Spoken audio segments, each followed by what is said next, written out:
Başlayaq. Başlayacağıq inşallah həzm sistemindən ta insanın axırıncı mövzusuna qədər, yəni analizatorlar və ondan sonra orqan nəqli olan mövzuya qədər. Başlayaq. Demək, açılsın lövhəmiz. Açılana qədər Rahidə ilə başlayaq.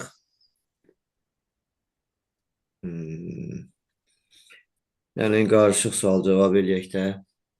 Rahidə, insan orqanizmindən lazımsız son parçalama məhsullarını xaric edən orqanlara nələr aiddir? Börəklər. Aha, Təkcə ağlıma gələn budur. sonra Başqa həzm sistemi vasitəsilə də xaric olur. Sonra bəs də bu qədər.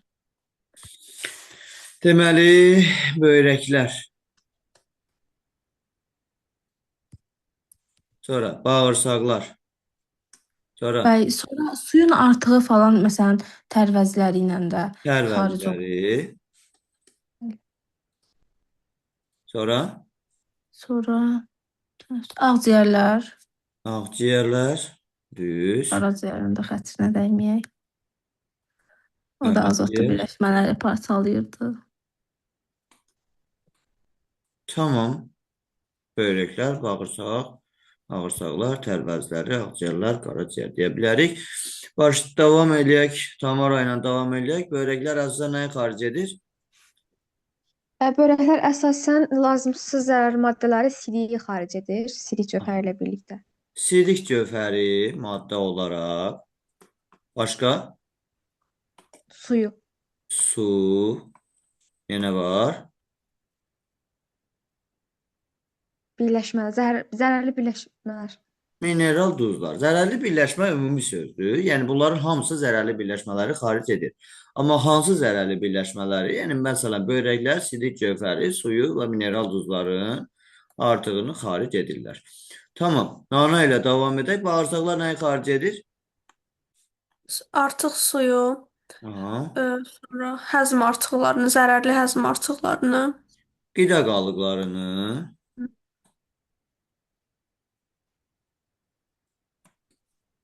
qismən də mineral duzları xaric edir az miqdarda.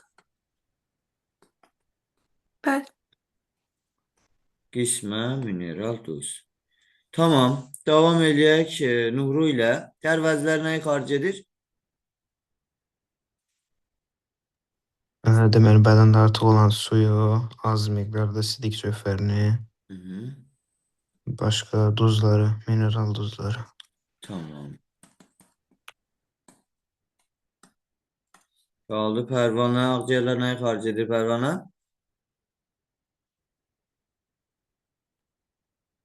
ağciyərlər karbonu ola bilər, Hı -hı. Karbon qazını. Sonra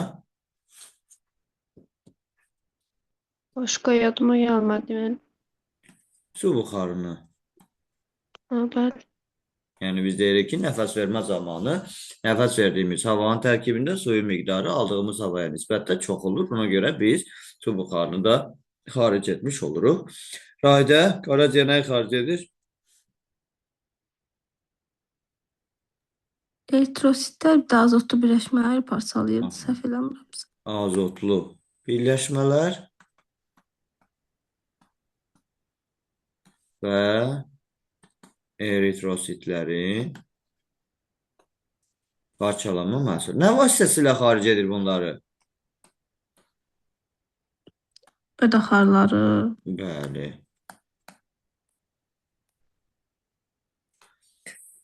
Tamam. Deməli, cavab verəcək bizə Tamara cavab verəcək. Sidiyin əmələ gəlməsi neçə mərhələdə baş verir və hansı mərhələlərdir bunlar?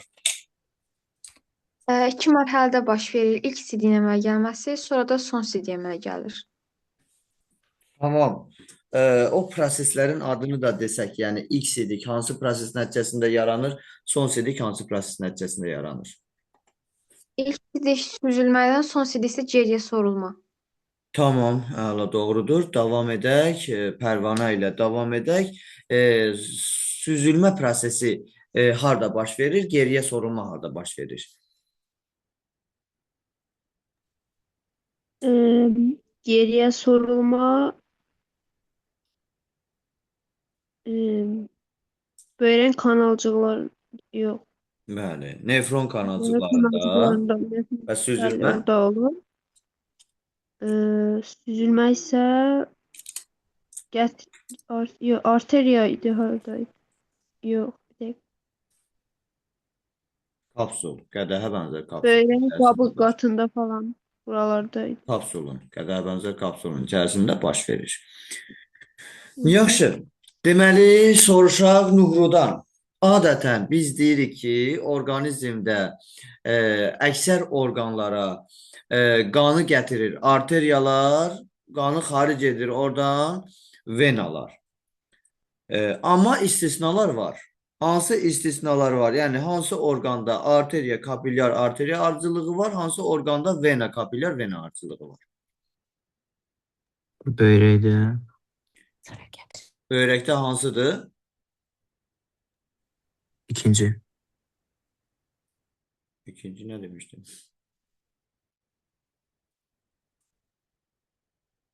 Vena kapillər. Böyrəkdə yox, əksinə arteriya, kapillyar arteriya. O birisi hansıdır bəs?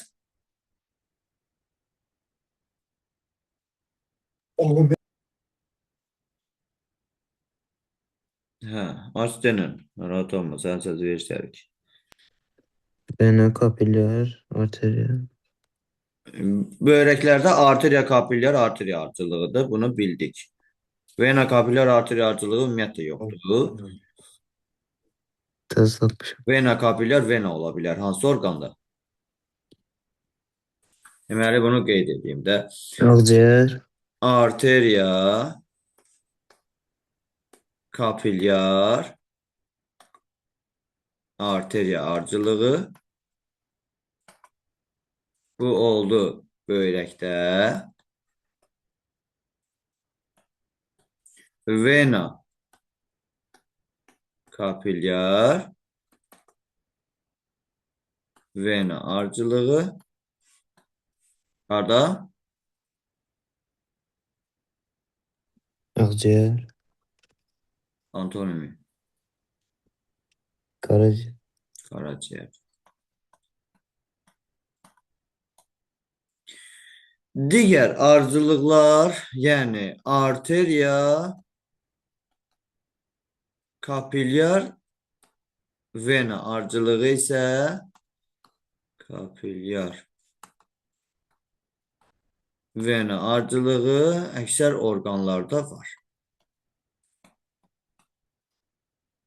Yəni normalda arıcılıq bu şəkildə olur. Davam eləyək yenə də arıcılıqla nana ilə davam edək. Nana, böyrəklər hansı boşluqda yerləşir? Qarın boşluğunda. Sidik axarlar hansı boşluqda yerləşir? Qarın boşluğu ilə boşluğu. Qarın boşluğu ilə hansı? Çanaq. Çanaq boşluğunda. Sidik hissəsi hansı boşluqda yerləşir? Çanaq. Sidik hissəsinin həcmi nə qədərdir? 1 onda. Yox. 120-170 mililitr. 120-170 qram böyrəklərin kütləsidir. Böyrəyin kütləsi. Onda 1 mil. Yox, yarım litr. Yəni Yarım 500 litr. mililitr. 500 millilitr deyə bilərik. Onun nə qədəri dolduqda insan ifrazat ehtiyacını duyur? 4də biri 125 mililitr. Tamam, davam edirik. Kimlə? Rahidə ilə davam edək. Deməli,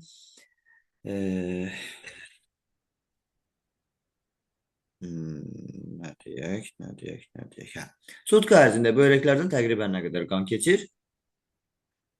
1500-1700 litr. Onun neçə faizi qədərində X sidik yaranır? 10%. Yəni nə qədər? 150-170. Tamam. Bəs nə qədər son sidik yaranır? 1,2 idi. Xeyr. 1,5 idi. 1,5 litr son sidik əmələ gəlir. Yaxşı. Bəs böyrəklərdən dəqiqədə nə qədər qan keçir? 1,2. 1,2 litr qan keçir. Bunu müəllim indi 2 bölək üçün nəzərdə tutur da. Biz 1 litr Börəklərdən bəli 2 börək üçün nəzərdə tutulur. Börəkdən deyilsə 0,5, 0,6. Əsasən 0,5 litr və börəklər üçün də 1 litr götürülür. İndi təsadüf hallarda ola bilər ki, yəni maksimum, minimum zat söhbəti olanda və yaxud ola bilər ki, mötərizədə qeyd eləyə 1,2 də götürək. Yəni əvvəl belə deyək də köhnə toplulularda götürürdülər 1,2-ni. Artıq təzə testlərdə demək olar ki, 1,2-ni istifadə eləmirlər, sadəcə 1 litri istifadə edirlər. Tamam. Deməli, sidik cövhərinin miqdarı böyrək arteriyasında çoxdur yoxsa böyrək venasında? börək arteriyasında. Bəs sidik cövhərinin qatılığı böyrək arteriyasında çoxdur yoxsa böyrək venasında? Yəqin ki, arteriya. Sidik cövhərinin qatılığı böyrək arteriyasında çoxdur yoxsa sidik axarlarında? Sidik axarlarında. Bəli. Yaxşı. Davam edək Tamara ilə. Bizə cavab verəcəksən. İlk sidik və qanın tərkibi bir-birindən nə ilə fərqlənir? Oxşarlığı İlk nədir, sidik, fərqi nədir? İkisini də deyək. deməli ilk sidik və qanda hər ikisində qanın formalı elementləri mövcuddur. Xeyr. İlk sidikdə Yox. qanın formalı elementləri Və yox. qan formalı elementləri olmur, bəli. Qanda olurdu. Bəli. Sonra hər ikisində glikoza var idi, səhv eləmirəmsə. Hər ikisində glukoza var, bəli. Sonra qan formalı elementləri dedik. Zülallar. İlk sidikdə zülallar olur. Olmur. Olmur. Zülallar olmur. Xeyr. Başqa? Sən say, mən axırda ümumi qanuna uyğunluğu deyəcəm ki, necə yadda saxlamaq lazımdır. Zülallar, ambar, glikoza. Mən bu hissəni biraz qarışdırıram, başa düşmürəm. Tamam. Elə mən onun asan qaydasını deyim. Belə deyək ki, ilk sidik necə əmələ gəlir? Kapilyar yumaqcıqda kapilyar damarların divarında olan boşluqlardan kiçik ölçülü molekullar və yaxud maddələr süzülərək ilk sidiyi əmələ gətirir. Ona görə yadda saxlayaq ki, iri hissəciklər və birləşmələr o dəliklərdən, o boşluqlardan keçə bilmir. Yəni, burada da iri hissəciklər, yəni zülallar polimer birləşmə olduğuna görə keçə bilməz. Eritrosit, leykosit, trombosit, yəni onlar hüceyrə olduğuna görə, yəni maddələrdən daha böyük bir şeydir. Ona görə bunlar da keçə bilmir normal halda. Həmçinin deyək ki, polisaxaridlər olsun, yağlar olsun, yəni iri molekullu birləşmələr oradan keçə bilməz. Oradan nə keçə bilər? Monomerlər keçə bilər. Məsələn, glukoza monomerdi keçə bilər, amin turşu monomerdi keçə bilər. Və yaxud ola bilər ki, yəni digər üzvü birləşmələrin parçalanma məhsulları keçə bilər. Su rahat keçə bilir. Ondan sonra glukozanı demişdik. Yəni bunlar keçə bilir. Kiçik olanlar, xırda olanlar keçə bilir, iri olanlar keçə bilmir. Hətta səhv eləmirəmsə bir olimpiyada sualı ya keçən il idi, ya iniş il idi. Elə nefronla bağlı idi ki, deyir ki, ilk sidiyin tərkibində əgər zülala rast gəlinibsə, bu zaman hansı hissə zədələnmiş hesab olunur? Cavab da orada belə idi ki, kapilyar yumaqcıqdakı kapilyar damarlar zədələnmiş hesab olunur. Çünki normalda zülallar oradan keçə bilməz. Tamam. Müəllim, Hadi. ilk sidikdə indi nə olmadı, nə oldu? Bir də deyə İlk bilərsiniz. sidikdə qanın formalı elementləri yoxdur. İlk sidikdə zülallar yoxdur. İlk sidikdə məsələn glikogen yoxdur. Polimer birləşmələr yoxdur. İlk sidikin tərkibində su var, sidik cövhəri var, glukoza var, amin turşuları var deyə bilərik. Yəni yadıma gələnlərdən, yadıma gəlməyənlərdən də əgər desəz, soruşsaz ki, filan şey var, yoxsa yoxdur deyə bilərik.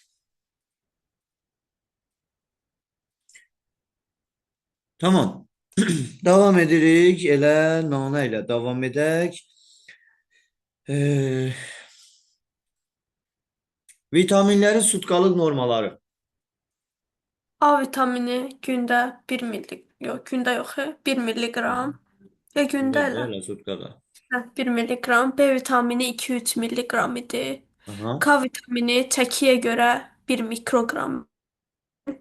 C vitamini 500, Yox, 100 ilə 500 arası idi. 100 ilə 50 arası. 500 nə idi? Hə, 100 ilə 50 arası. Hansı qaldı? D vitamini D vitamini 20 idi. Yox, %2, %4 %5. mil, %5 idi. C vitamini dedik. PP vitamini, yəni B3 B3, B3, o 20 idi. 20 milliqram. B vitaminləri dedin. Dedim 2-3 milliqram. 2-3 milliqram. Tamam, Nuru ilə davam edirik. Bu vitaminlərin çatışmazlığından yaranan xəstəliklər hansında qeyd olunmuşdursa, onları sayaq. Nə müəllim? Vitaminlərin çatışmazlığından yaranan xəstəliklər. Deməli A vitaminində toyuq korluğu idi. Daha sonra beri vardı. O da hansıydı? C idi yəqin. B vitaminində. Skorbut. Skorbut vardı C vitaminində. Aha. 3 dənə idi yəqin. D vitaminində bəs D vitaminində rəxid. raxit xəstəliyi var idi, bəli. Yaxşı. A vitamini və B vitamini bişirildikdə bitki və ət mərcəli qidalarda nə qədər azalır? A vitamini bitkilərdə 2 dəfə azalır. B vitamini Sonra bəs B vitamini bitkidə 20%-ə qədər, ətdə isə 15-60 idi yəqin. bəli, 15-60% azalır. Tamam. Davam edirik Pərvanə ilə. Karbohidratların, zülalların və yağların sutkalıq normaları nə qədərdir? Zülallarda 85 qramdır. 80 Karbohidrat 85. 85 qram, bəli. Karbohidratlarda 380-500 qram. Ha. Yağlarda da 80-100 qram. Aha, orada zülal və yağlarda əlavə də qeyd var idi. Bəli, heyvan mənsəli zülallar. Bəli. Heyvan mənsəli zülallarda 48 qram idi. Aha. Yağlarda bir də vardı. Heyvan Yağda mərcəli 48 isə bitki mərcəli zülal nə qədər edər? necə müəllim? Heyvan mərcəli zülal 48 qramdırsa bitki mərcəli zülal nə qədər olar?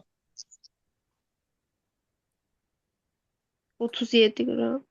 Bəli. Aha, indi yağları da deyək.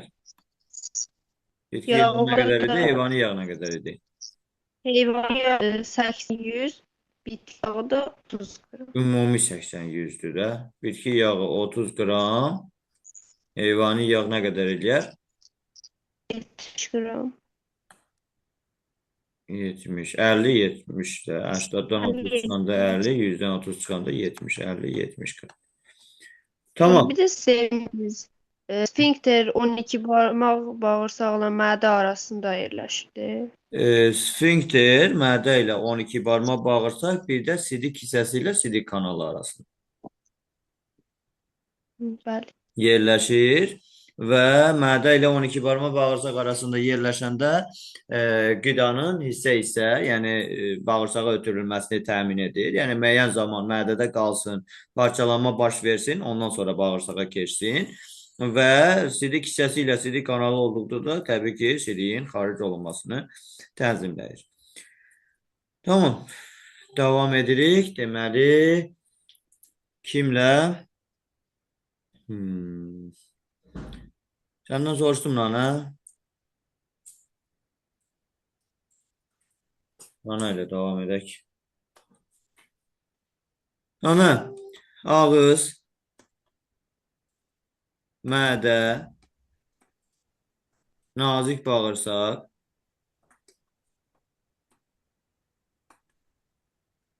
və bir də yoğun bağırsaq. Ağız, mədə, nazik bağırsaqda mühitləri də deyirsən, parçalanan maddələri də deyirsən, yoğun bağırsaqda mühit qeyd olunmayıb, sadəcə yəni sorulan maddələri deyəcəksən. Başlayım. Bəli. Ağızda mühit. Ağızda karbohidratlar parçalanır. Mühit zəif qələvi. Yox, qələvi. Zəif qələvi. Zəif qələvi. Hə, tamam. Mühit zəif qələvi. Sən demə qeyd edirəm. Karbohidratlar parçalanır ağızda. Aha. Digərləri parçalanmır. Aha. Mədə. Mədə turş mühitdir. Aha. Orada zülallar parçalanır. Yalnız zülallar. Bir də bitki mənşəli yağlar, Əksinə. heyvan mənşəli yağlar. Heyvani yox, hətta süd mənşəli yağlar. Yəni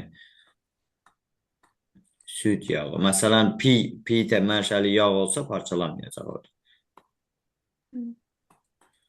Sonra nazik bağırsaq, mühit Qələvi, qələvi,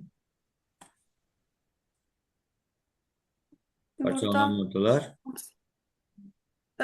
karbohidratın qalan hissəsi burada parçalanır. Sonra zülalların qalan hissələri burada parçalanır. Bir də digər yağlar hamısı.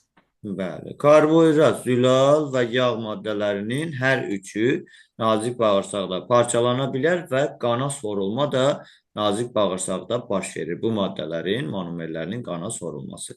Yoğun bağırsaqda nələr sorulur? Vitaminlər və suyun artığı. Bəli, vitaminlər, mineral duzlar hətta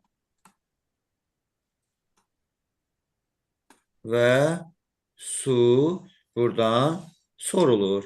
Yaxşı, davam edirik. Deməli, Tamara ilə davam edək. Həzm kanalı ardıcılığı, bir də həzm kanalına açılan vəzilərə nələr aiddir? Deməli, həzm kanalı ağız, udlaq, qida borusu, mədə, bir də bağırsaq və anusdan ibarətdir. Həzm kanalına açılanlar bir həzm kanalının daxilində yerləşən vəzlər, bir də həzm kanalının kənarda yerləşən vəzlərə bölünür. Həzm kanalının daxilində yerləşən vəzlər həzm kanalının ağızda var. Deməli, 3 cüt iri ağız suyu vəzləri, bir də kiçik vəzlər var ağızda bundan əlavə. Bir də qaraciyər vəzləri vardır. Əslində sən yaxşı başlamışdın. Bir həzm kanalının dedin daxilində yerləşən vəzlər, bir də həzm kanalının kənarda yerləşən. Yaxşı olar ki, bunları ayrı-ayrı deyəsən. Hansılar həzm kanalının daxilində, hansılar kənardadır? Dediklərim kənarda yerləşir. Dediklərin, yəni 3 cüt iri ağız suyu vəzləri, qaraciyər, bir də nə demişdin? Bir də kiçik ağız suyu vəzləri. Xeyr, kiçik ağız suyu vəzləri elə daxildədir, ağız suyu, ağız boşluğundadır. İri vəzlərdən bir dənəsi qaldı. Mədə-altı vəz. Mədə-altı vəzi, bəli. Bunlar həzm kanalının kənarda yerləşərək ağacaqları həzm kanalına açılan vəzlərdir. Bəs həzm kanalının daxilində olan vəzlərə nələri misal göstərə bilərik? Kiçik ağız suyu vəzləri, öddür. Öd kənardadır, elə qaraciyərdədir də. Bir də mədə. Mədə vəzləri, bir dənə də var. Başqa. Mədədən sonra nə gəlir? Bağırsaq. Bağırsaq, bəli. Bağırsağın da seyirliklik hissəsində, mədənin də seyirliklik hissəsində xarici sekresiya vəzləri var ki, onlar xüsusi maddələr hazırlayır və həzm prosesində, yəni maddələrin parçalanmasında iştirak edirlər. Yaxşı, davam edirik. Deməli, kimlə? Nana ilə davam etməyək, Nuru ilə davam edək. Deməli, Nuru bizə cavab verəcək. Əgər insanın 12 yaşı varsa, bu insanın ağzında həmin yaşa qədər çıxan dişlərin ümumi sayı nə qədər olar? Nəyin sayı? Çıxan dişlər, 12 yaşa qədər çıxan dişlərin ümumi sayı. 48. Tamam. Nələr daxildir buna? 20 dənə süd dişi, 28 dənə də daim diş. Hala. Davam edirik. Deməli, insanın ağız boşluğunda öz diş növü ilə qonşu olmayan dişlər hansılardır və neçə ədəddir? Köpək dişləri 4 dənə. Hər iki tərəfdən öz diş növü ilə qonşu olan yetkin insandan söhbət gedir. Hər iki tərəfdən öz diş növü ilə qonşu olan dişlərə nələr aiddir? Kəsici dişlər, kiçik ağız dişləri. Neçə dənə? Yox, kiçik azı deyil. Kəsicidən üstdə 2 dənə, altda da 2 dənə, 4 dənə. 4 dənə kəsici, bəs digəri Böyük yazı yazı neçə dənə? 4 dənə. 4 dənə. Ortada yerləşənlər, belə deyək də. Hər tərəfdə yuxarı və aşağı çənədə, yəni sağ və sol hissədə 3 dənənin ortada olanı. Tamam. Dişin xarici quruluşu hansı hissələrdən ibarətdir? Doğru. Deməli, xarici qat dentin qatı, yox, minə qatıdır. Ondan altdakı qat dentin qatı, ən altda isə özə yerləşir. Yaxşı. Qandamarlar, sinirlər də oradadır. Yox, bu daxili qat oldu. Daxili quruluş oldu. Bəli. Xaricini deyirəm də, xaricini soruşmuşum deyəsən. Diş tacı, diş boynu, bir də ki diş kökü. Bəli. Davam edirik. Rayda ilə davam edirik. Rayda buradasan? Bəli, mən buradayam. Sənin deyəsən yaddan çıxartmışam. Bəli, Təsvir çıxart da. yazdım. Bölmək Deməli. istəmədim. Davam edək. Deməli, Rahide bizə cavab verəcək nəyi? Analizatorlar hansılardır? Göz, qulaq, sonra burun, dil, bir də taktil analizatorlar. 5 duyu orqanımız var. Bir dənə? Dəri idi də, yəni ki, taktil deyirəm. Bəli. Biraz sadə dildə danış da. Tamam. Deməli, cavab verirsən nəyi? Görmə analizatorunun başlanğıcı haradır? Başlanğıcı ağlıq şağı. Xeyr. Ümumi olaraq göz aparatından başlayır da, birinci gözdən başlayır. Yəni, tam dəqiq yerini denəndə gözdən Göz deyək. yuvasında Ümumi olaraq yerləşən. özü də gözdür, amma gözün hansı hissəsindən başlayır? Çatmadı ki, ay mənim sual gözüm. Görmə analizatorunun başlanğıcı haradır? Analizator hansı hissələrdən ibarətdir? Bunu denən, ondan sonra bu sualın cavabını fikirləşə bilərsən. 3 hissədən ibarətdir. Birincisi ki, duyğu orqanı idi, ondan sonra sinir idi, sonra da mərkəz idi. Reseptordur birinci. Ondan sonra sinir yolu, sonra da mərkəzi sinir sisteminin müvafiq nahiyəsi. İndi görmə analizatorunun başlanğıcı haradır? Təzədən qayıtdıq həmin suala. Çöpçüklər, kolbacıqlar. Tamam. Qişə olaraq desək, Torlu qişa. torlu qişə, bəli. Reseptor olaraq çöpçük və kolbacıqlar. Eşitmə analizatorunun başlanğıcı haradır? Qulaqda o 3 dənə sümük var, çəki sindan üzəngi. Xeyr. Arada təbil pərdəsində əlaqəsi yoxdur ki. İlbizdən başlayır. İlbizdən başlayır, bəli. Görmə mərkəzi haradır? Eşitmə mərkəzi haradır? Eşitmə Dəri gicgah. əzələnin mərkəzi haradır? Eşitmə gicgah idi. Görmə ənsə idi. Dəri əzələdə ümidvaram ki, təpədir. Bəli. Tamam. Otoskleroz nədir? Ateroskleroz. Yadımdan çıxdı. Nədir Pərvanə?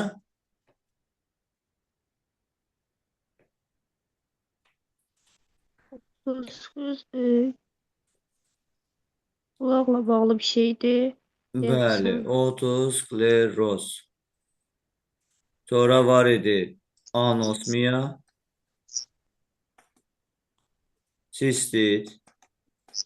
Əlavə qeyd eləmişdik bunları. Pyelonefrit. Monosmiya nədir ki? İndi soruşacağım, bilməsələr deyərik.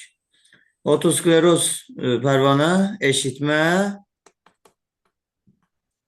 sümüyünün iltihabı.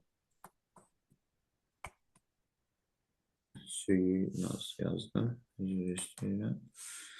Eşitmə sümüyünün iltihabı. Anosmiya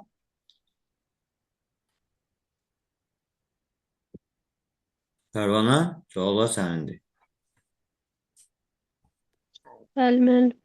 Anosmiya, sistit, pyelonefrit. Hansı nəyin xəstəlikləridir? Qeyd eləyək. Anosmiya, bu çöpçüklərlə bağlı bir şeydir. Yox. Xeyr. Kim bilirsə desin. Qoxu hissinin itməsi idi. Bununla Aha. bağlı idi. Qoxu orqanının funksiyasının pozulması.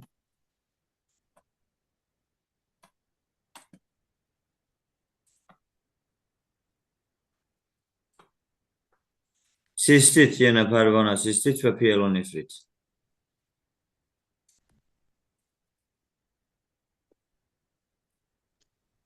Sistit, dəqiqə, bu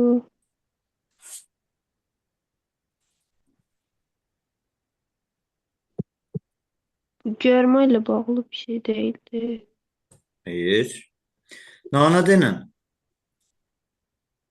Həzmlə bağlı xəstəlikdir. Həzm sistemi ilə. Xeyr. Tamara. Necə? Sidik hissəsinin xəstəliyidir. Sistit, bəli, sidik hissəsi iltihabıdır. Sidik.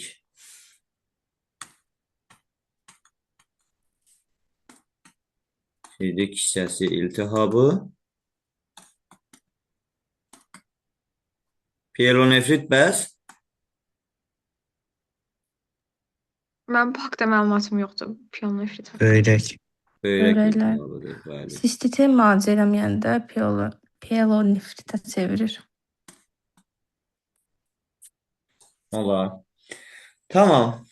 Davam edirik. Deməli, Nana ilə davam edək. Bizə Nana cavab verəcək. Nəyə cavab verəcək? Nana, əgər biz